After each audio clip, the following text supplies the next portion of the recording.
One, two, and two. Dezman Moses, Lauren Moses, Moses Square. The student, the athlete, the culture. Welcome back, everyone, to Moses Squared Podcast, and I am, of course, Lauren Moses with my co-host and brother, Dezman Moses, and the weather just broke. It's feeling nice outside. I hope everyone had a great week, but let's get into episode 3, Leadership Matters. Welcome, everybody, to this week's episode of Moses Square Podcast. We're talking about leadership and how much it matters this week. Our number one topic on the docket for today, Lauren, we're talking about Kanye West and his service. I don't know that this is a church service. I don't know what exactly this service entails, but please give me a little bit of what you feel about this topic. So it's called a Sunday service. So I'm not sure, just like you, I'm not sure if it's church or if it's just worship, because what the public has kind of been able to see from videos on Instagram, Twitter, etc., are, just people singing. Right. In the same clothing. It's a little weird. I personally, I'm not a huge fan of Kanye West, so I am not a huge fan of this Sunday service. And then obviously there's people talking about that Kanye has always wanted to have a church, create a church, and things like that. And I'm just not sure of his beliefs in order to create a church. Right. So I don't know. It's sticky situation. Yeah. And I'm going to take a step back because I know he was a man of faith, and I know some of the songs they are singing talks about God and his relationship. Jesus walks in these variations of gospel songs. And it's just a little concerning because I don't see a preacher. I don't see any actual worshiping of God going on. So it's like, it's cool if it's about music, but we need to label it something different because, for a lot of different young people, I'll say, this can be confusing. And our culture generally influences the young people. So for them to see a service and, hear music that they like and, see praising going on but not know exactly who they're praising, you can send a mixed message, a message that could really be damaging for some youngins. Kanye West and himself, I don't know what I feel about him yet. I'm still in between. I think he's a pioneer. I think he has some level of genius to him, but I think he also overthinks sometimes. And sometimes people who are really smart, you have to hold stuff in sometimes because you get in your feelings and you can have an effect on a lot of people, especially someone like him who's considered a man of power.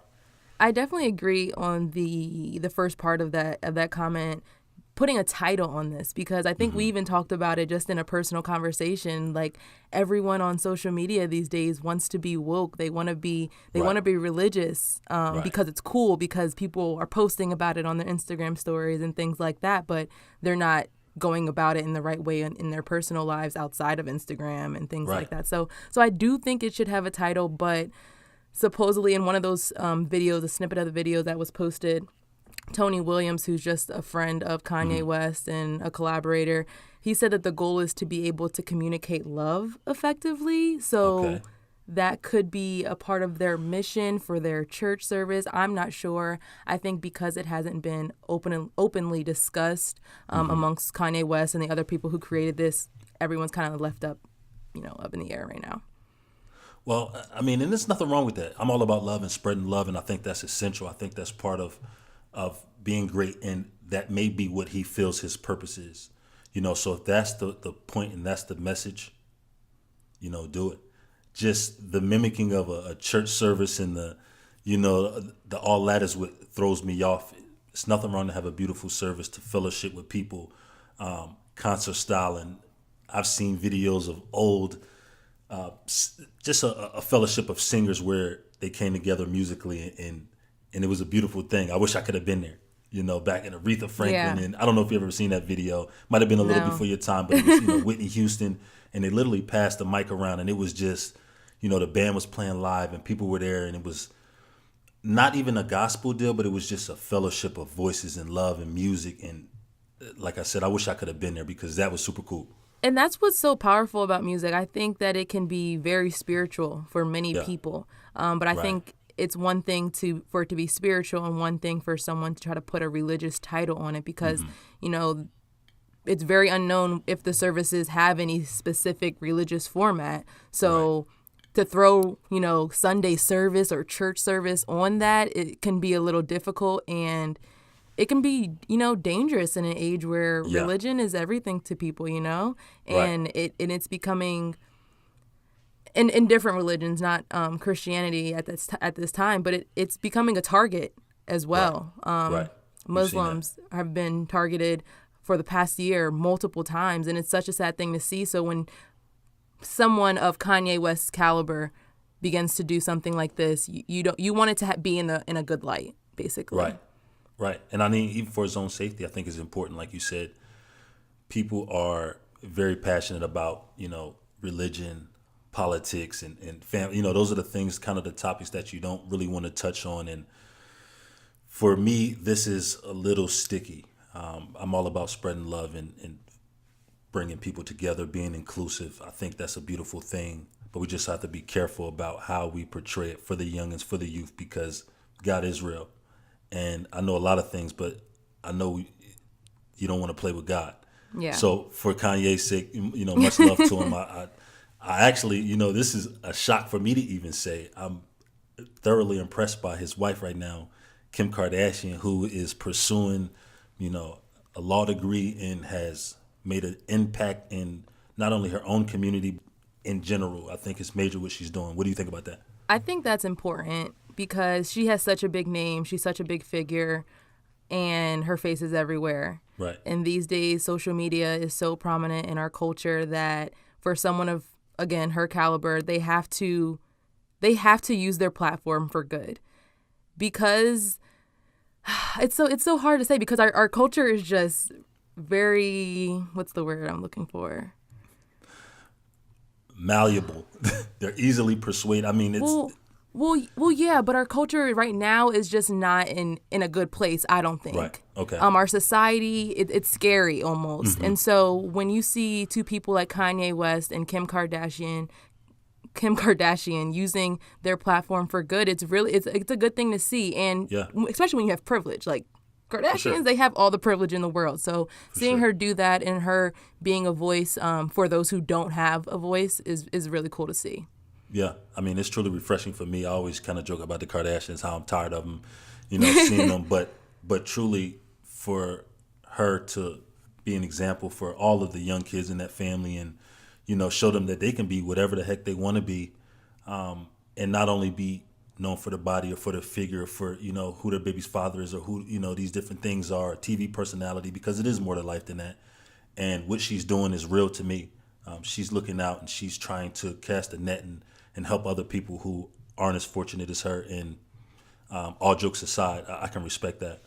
Agreed. And talking about people who are easily influenced, let's talk about high school student athletes. Right.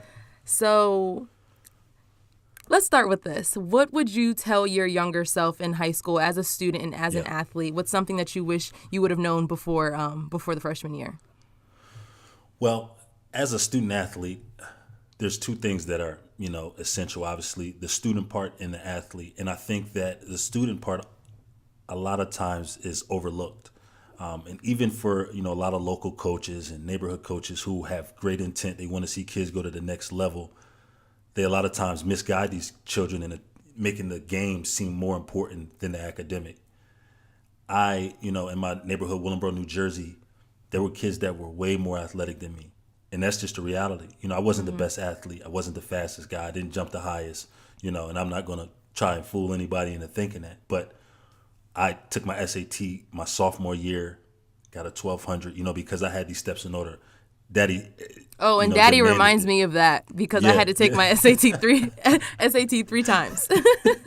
You know, these are the type of challenges that we have in our household. But this, you know, this is the level that our parents held us to. And him putting me in that position allowed me to, sophomore, junior, senior year, not worry so much about, I got to pass this huge test.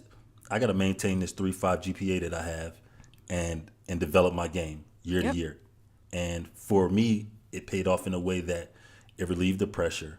all I had to do was go ball. I was playing with my guys, play ball, keep my grades tight, and it allowed me to have an opportunity to go anywhere.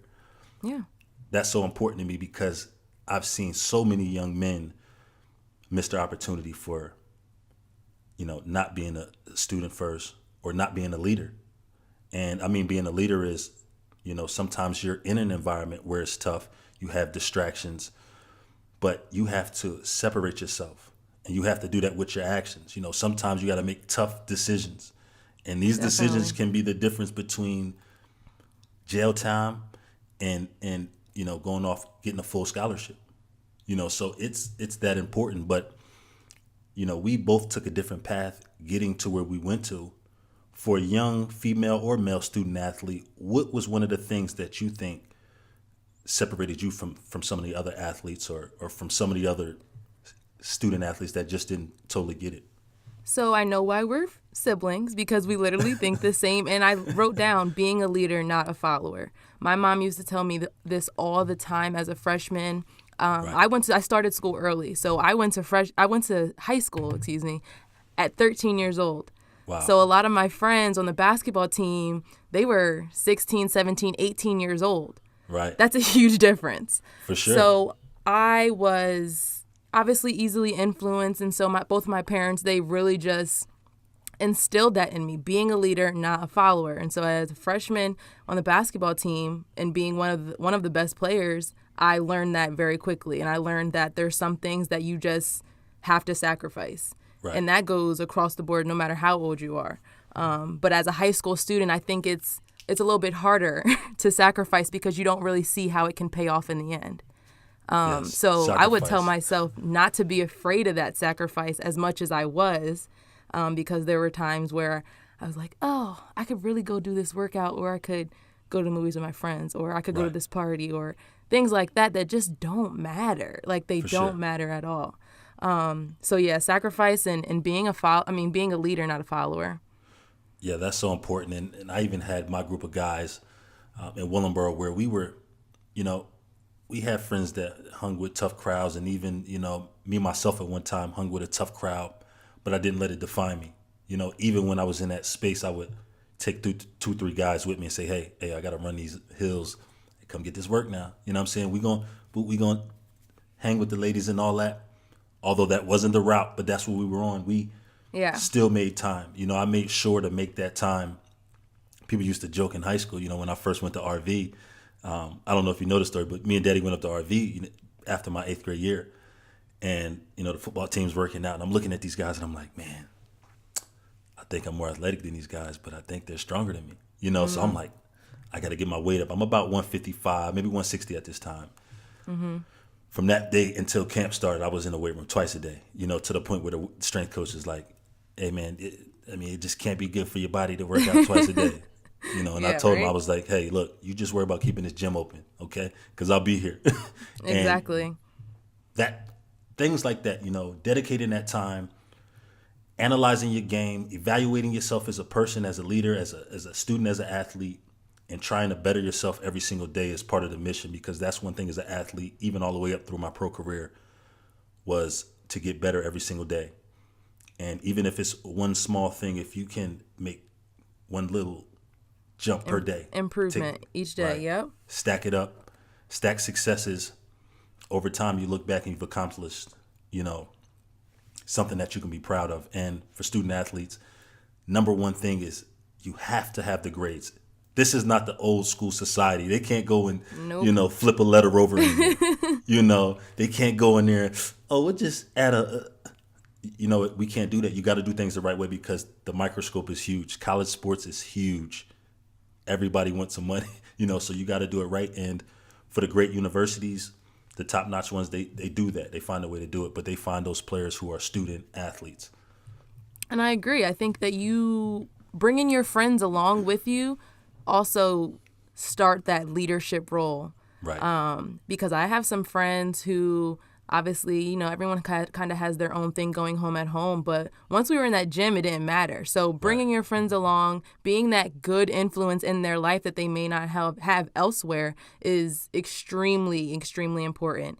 As well as listening to your elders. Like, I think that I took advantage of that. Like the times where I was able to speak to someone that had already gone through it, that had already been a student athlete in high school, who was either in college, a coach. So some mentorship. Yeah, you have to take advantage of them because they've been where you are, and they only are telling you these things so that you can be better than them. Right.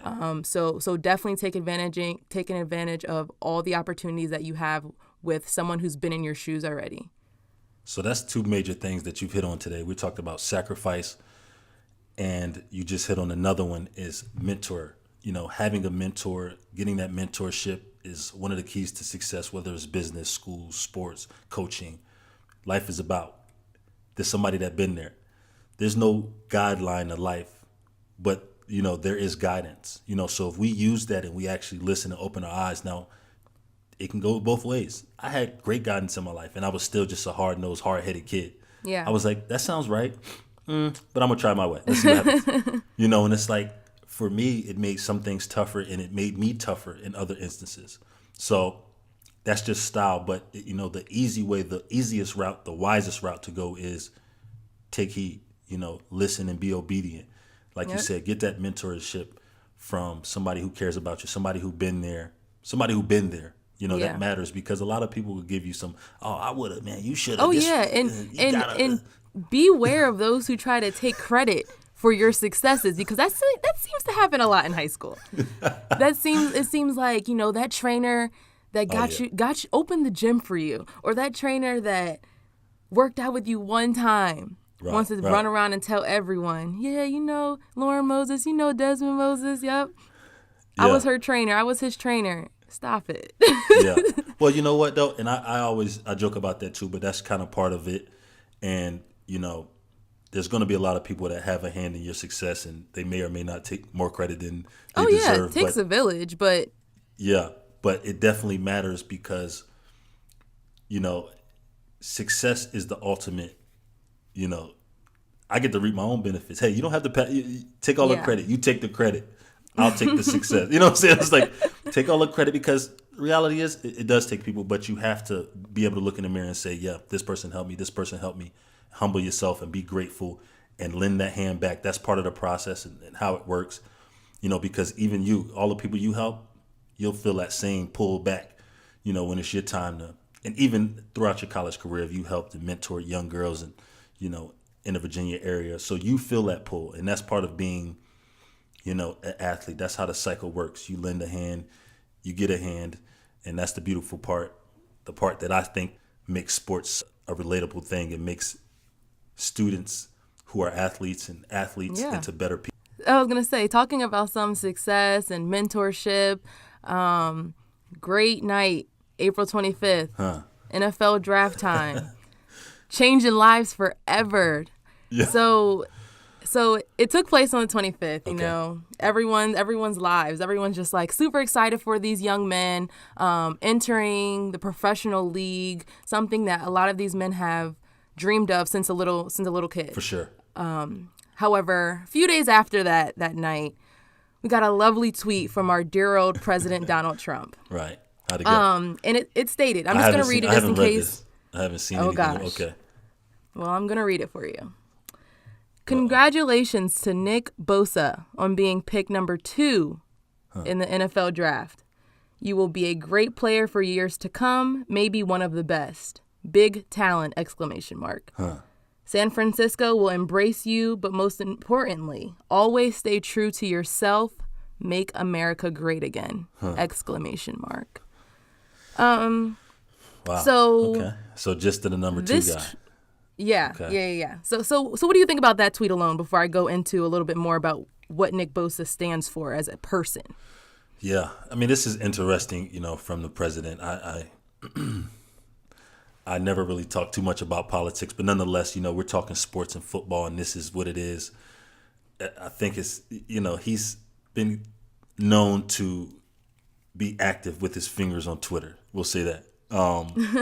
And I think this is a obvious hint of pettiness. The slight the number one guy, congratulate the number two guy, who don't get me wrong, has a great football player, great talent. His family has legacy in the league, and I think that outstanding player. He'd be a hit without a doubt. But nonetheless, it's just another one of those tactics to try and divide, and that's my only problem. I'm all about spreading that love and inclusiveness, and it bothers me that one of our country's leaders, continuously tries to divide people and divide a line and divide a locker room, because I know I've been in the locker room with guys who've had, tweeted the wrong thing. I've been there. Yeah. It can divide a locker room. I was in a situation once, and I'll tell you the story quickly, where we had a guy who was holding out who deserved a lot of money. Happened to be a black guy, well respected. There was a younger player, white athlete, who wasn't due. He had 2 years left on his contract. They read him up and made him the highest paid player at his position, while this other guy was at home. Wow. So this was interesting, because this guy not only beat cancer, but came back and had a Pro Bowl year, and they left him at home waiting for money while they read up another guy. Now, if you know anything about the teams I played on, you guys can probably fill in the blanks, but sometimes these things outside can affect the locker room. Our locker room that day had a specific vibe, and it was different. There was a divide that took place, and guys were like, hold on now. If this guy, you telling me we family, and this guy matters, and we got, all right, well, put your money where your mouth is, because it matters to us too. And so it's really hard, because at the end of the day, it's a business, right? Yeah. And so when, you're trying to conduct a business, yet we're constantly reminded of our country's history of Right. constantly being divided. It's really hard to fight that at your job. Yeah. And especially when it's so blatant. But all that aside, let's actually focus on the NFL draft and what you thought of it this year. I thought the draft was outstanding. There were some players that really jumped out at me. The young man from Oklahoma, Kyler Murray. This guy was drafted in top 10 in 2 different drafts this year. He was 9th overall, I believe, in the MLB draft, and obviously number 1 overall in the NFL draft. You're talking about exceptional talent, a guy who's managed to, work through a lot of adversity, manage his time, manage 2 sports, manage school. For me, that's a quarterback that you want to have run your organization, to be the face of your program, because, if you can do that, I'm sure you can run a football team. There was an interesting pick, though, and you may have heard of this, the New York Giants. Oh, yeah. They decided to go with a kid who had a 3rd-round grade over this kid from Ohio State who was sitting there on the board, arguably the best quarterback in the draft, and they decided to go down and get a 3rd-round guy. I don't know what they were thinking, but nonetheless, it raised a lot of eyebrows. Did you hear about this? It did. I did hear about it, and unfortunately, it wouldn't be the first time that the New York Giants, upset their fans. It just wouldn't. But to talk about the day itself, I mean, the nerves that have to be involved, families, everything is going to change. So Right. Talk about that a little bit, about your specific experience. Wow. Well, it was different. And I'll say that because I was an undrafted free agent. I remember the day 1 went by, day 2 went by, day 3, Green Bay called me in the 6th round. They were, hey, my guy, Alonzo Highsmith, he was telling me, hey, I'm going to try to do whatever I can to get you. I'm super excited. Yeah. 6th round goes, 7th round goes, they don't pick me. Literally, I was in tears. I ran up to my, we're having a party right now. You're expecting to get drafted. It went from a celebration to like almost a moment of embarrassment, and I never forget this, but, Daddy came upstairs, and by then Green Bay was already on the phone. They like, man, we want to bring you in as a preferred free agent. I think they gave me like $4,000, whatever. Well, it was no money, but nonetheless, it was an opportunity. And in that moment, Daddy looked me square in my eye, tears rolling out. He's like, now it's time to go compete, not compare, and it's like that really rang bells for me. Compete, not compare. And he told me that in the sense of there was a 1st-round guy that was coming in at my position. He said they're going to treat him differently. This guy's already going to be a Yep. millionaire. You can't look over and try to see what's going on. You got to compete at the highest level, be the best player you can be, all Exactly. focusing. And it ended up being great advice, career-changing advice, because I went out there and, the story is what it is, but we made it. And that's a huge testament. When we talk about, young athletes, that's what you have to do. You have to compete. You can't Right. look to the left and right and try to figure out, oh, I'm better than this person. Oh, wait, Doesn't this matter. person has something on me. No, you use your strengths and you grow your weaknesses. You work Right. on those weaknesses every single day until they become a strength.